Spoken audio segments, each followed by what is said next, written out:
Shalom, shalom, et bien-aimés et frères et sœurs dans le Seigneur, c'est votre humble serviteur, l'apôtre Ange, accompagné de sa tendre épouse. Nous vous bénissons tous dans le tout-puissant nom de Jésus-Christ de Nazareth. Le message que nous avons à vous partager cet après-midi, c'est sur le chemin de la grandeur. Alors, bien-aimés, comme d'habitude, nous avons souvent l'habitude de dire que écoutez et votre âme vivra. Nous allons exhorter et puis maman va vous représenter dans cette plateau. Elle va poser des questions pour éclairer l'opinion des enfants de Dieu qui nous suivent de partout. Écoutez, Dieu veut que nous soyons des hommes grands.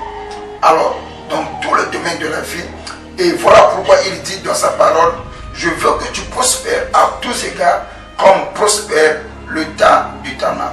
Écoutez, mais la grandeur, c'est un monsieur exigeant. La grandeur a des principes et des règles que nous devons veiller afin que nous puissions manifester et puis assumer cela.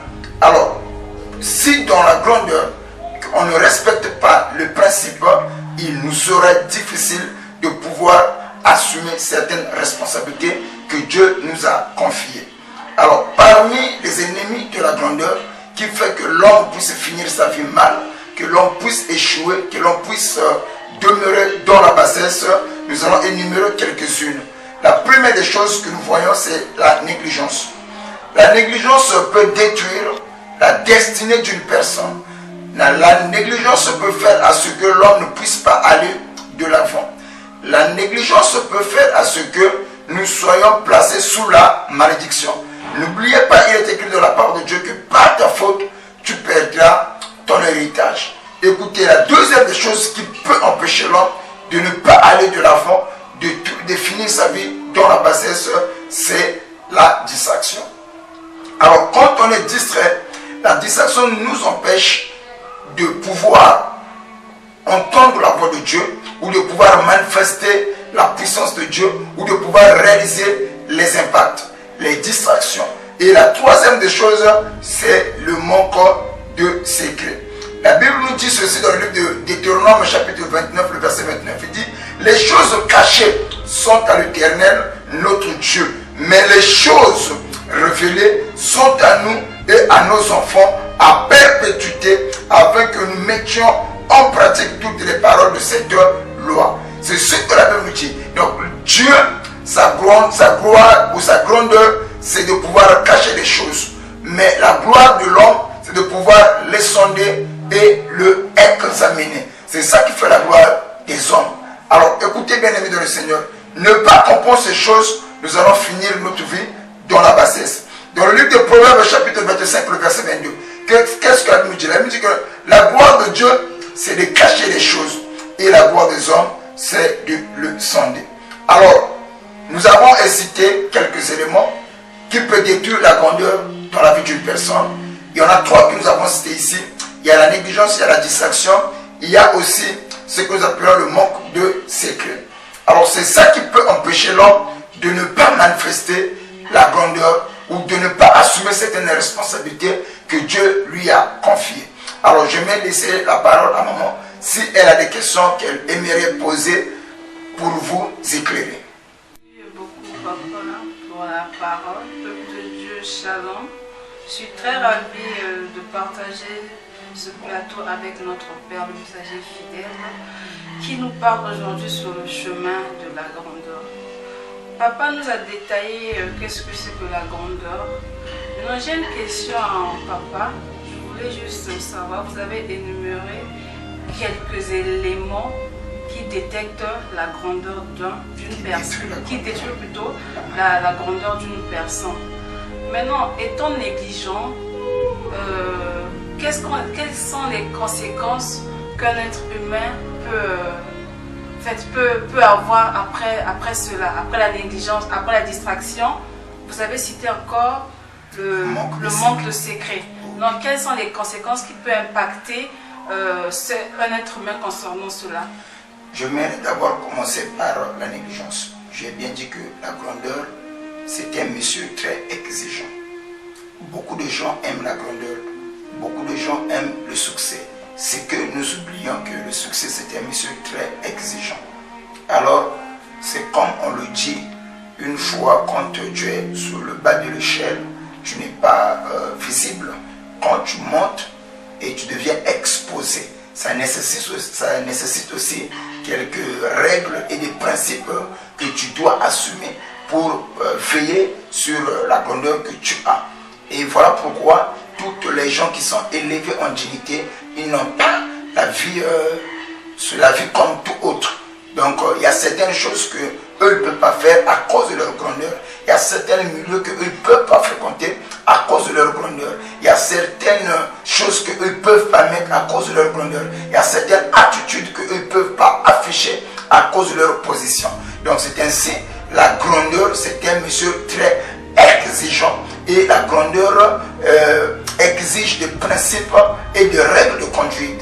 Donc si tu veux être grand, tu dois d'abord avoir une vie de principes et une vie de règles pour assumer certaines responsabilités. Alors, j'ai dit qu'il y a beaucoup d'éléments qui détruisent la grandeur dans la vie d'une personne. J'ai dit que la première des choses, il y en a plusieurs, mais aujourd'hui, nous allons nous limiter à 3 éléments. Un, c'est d'abord la négligence. C'est ce que j'ai dit. Maman m'a posé la question. N'oubliez pas que nous payons pour chaque négligence que nous commettons. Je donne un petit exemple. Alors, brosser des dents, c'est un geste banal. Et quand tu négliges de brosser tes dents, alors à la fin, tu auras ce que nous appelons des mauvaises haleines. Quand tu vas commencer à parler avec des gens, il y en a certains qui vont te fuir.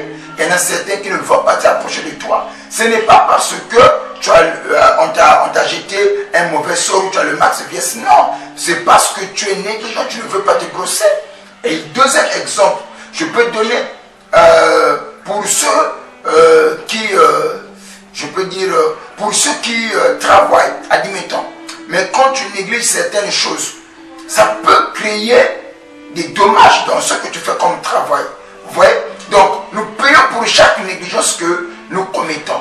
Donc, admettons, tu vas à l'hôpital, on te dit que tu as telle maladie, on te prescrit le traitement, tu négliges, mais cela va te conduire à la mort. Donc, nous payons pour chaque négligence. Il y en a plusieurs éléments, mais dans la grandeur, si tu veux être grand, alors tu dois combattre ce que nous appelons la négligence. Tous les hommes grands, ce sont des gens qui ont combattu la négligence. Ce sont des gens qui viennent sur des petites choses. Quand même la Bible nous dit que non, si tu n'es pas fidèle dans de petites choses, tu ne le seras pas dans les grandes choses. Alors, si tu ne combats pas la négligence, la grandeur ne peut pas faire route avec toi. Tu ne peux pas cheminer dans la grandeur. La deuxième des choses, c'est la distraction. Je parle de la distraction. Il y en a certains qui sont accros dans des réseaux sociaux. Il y en a certains qui sont accros dans la boisson. Il y en a certains qui sont accros dans certaines choses de morale et d'âme. Et puis des discours banals. Donc tous ces éléments-là peuvent détruire la grandeur. Et vous allez remarquer une chose. Toutes les personnes qui ont impacté et qui ont eu des renommées aujourd'hui, on leur parle. On parle d'eux dans le monde entier. Ce sont des gens qui se sont retirés. Vous voyez, ils ont abandonné la famille, ils ont abandonné certaines choses, ils se sont retirés. C'est dans l'éloignement, c'est dans la concentration où Dieu a communiqué une inspiration qui les a propulsés de loin. Donc c'est ce que je peux dire que la distraction c'est un ennemi de la grandeur. Alors, quand il y en a certains qui se plongent dans la boisson, au moment où tu te plonges dans la boisson, tu es ivre. À quel moment tu vas réfléchir? Quand tu te prends dans des réseaux sociaux, alors tu n'as pas le temps de réfléchir. Alors certains, ce sont des éléments qui détruisent la grandeur sans qu'on se rende compte. Alors si tu veux aller de l'avant, si tu veux faire des impacts, sache-le, tu dois avoir, c'est que tu dois combattre certains éléments, la distraction. Et le troisième élément, tu dois avoir les secrets. Bien aimé, toutes les personnes qui ont émergé, ils ont des secrets. Donc tous les domaines de la vie, il y a des secrets. Tu ne peux pas impacter. Tu ne peux pas aller de l'avant si tu n'as pas de secret. Alors, quand tu livres tes secrets à n'importe qui, bien aimé, sache-le, tu n'iras pas loin. Donc, la force, c'est dans les secrets. Donc, la force se trouve dans le secret. Celui qui n'a pas de secret ne pourra pas impacter. Donc, c'est un peu ça. Merci beaucoup pour cette clairvoyance, papa. Donc, pour résumer le tout, papa nous a détaillé, papa a dit ceci, qu'une personne pour être grand, il doit avoir des principes. Il doit éviter d'être négligent et avoir des secrets. Donc ma soeur, mon frère, il faut avoir une vie de principe. Papa, j'ai un verset qui m'est monté en esprit. Dans le livre de Psaume, je n'ai pas compris ce passage. La Bible dit, Psaume 71, verset 21. Là où la Bible dit que relève ma grandeur, console-moi de nouveau. Mais David était déjà un homme grand. Et quand il tombe, il n'est plus dans cette position qu'il lui avait auparavant. Mais d'abord, la première des choses, David reconnaît, comme le dit le livre de la Bible, de l'Apocalypse chapitre 2, il dit que non, souviens-toi d'où tu es tombé, repens-toi et pratique les premières œuvres. Quand David tombe, alors la première des choses, c'était la prise de conscience. Il s'est souvenu où est-ce qu'il a trébuché. Maintenant, il s'est repenti. C'est là où David dira à l'Éternel, relève ma grandeur. Celui qui peut me parler comme ça, relève ma grandeur, c'est quelqu'un qui est déjà élevé. Il ne dit pas Seigneur, élève-moi, mais relève ma grandeur. C'est que David était élevé. Après quelque temps, il tombe dans la disgrâce et il reconnaît, il repart, il implore encore Dieu de nouveau de pouvoir le relever de nouveau dans sa position initiale. Donc en d'autres termes, David demandait à Dieu de le restaurer, de restaurer sa grandeur. Ok. Donc David aussi était un homme de principe. Oui. Parce que être grand, il faut avoir des principes. Merci beaucoup, papa. Nous tournons vers la fin de notre émission. Ça a été un plaisir pour nous de vous parler, de vous communiquer cette pensée que le Seigneur a inspirée aux messagers fidèles. Peut-être papa a un dernier mot à vous dire. Le mot de la fin, c'est seulement inviter à tous les enfants de Dieu de ne pas être négligents. Prier, c'est une bonne chose. Et il y en a certains même qui négligent les versets de la Bible. Nous récitons les versets de la Bible, mais nous ne la mettons pas en pratique à cause de la négligence. Donc nous connaissons beaucoup de choses. Tu vas croiser quelqu'un qui va te dire que non, la prédication là, je l'ai déjà écouté. Le verset là, je le connais par cœur. Mais pose-lui la question, est-ce que c'est que tu as déjà écouté? Est-ce que tu le vis aussi? Tu le mets aussi en pratique?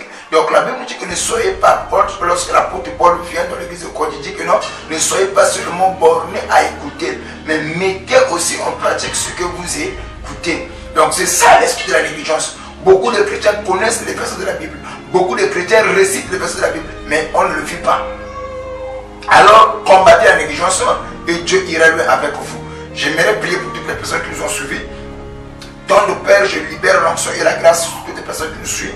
Père, je chasse toute puissance de la négligence. Dans le nom puissant de Jésus de Nazareth, je n'ai de prier. Amen.